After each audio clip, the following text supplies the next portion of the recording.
এক বন্ধু রবি গিলস কথা বললো, এখন আমি বিয়ার গিলসের আর এক অনুসারী রাজীব গিলস বলতেছি।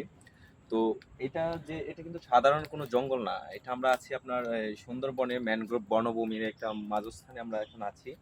তো সারাদিন আমরা বিভিন্ন ধরনের খাবার খেলাম, খুঁজতে খুঁজতে খুঁজতে খুঁজতে এখন আমাদের সন্ধ্যা গনিয়ে আসছে, এখন আমরা থাকবো।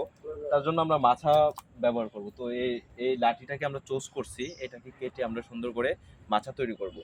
তো কিছুক্ষণ আগে রবি গিলস কুপিয়ে গেল, সে ক্লান্ত হয়ে গেছে, এখন আমি আসলাম। Let's go. দেখুন, এটা তো কাটা আমার জন্য কোনো ব্যাপারই না, ঠিক আছে?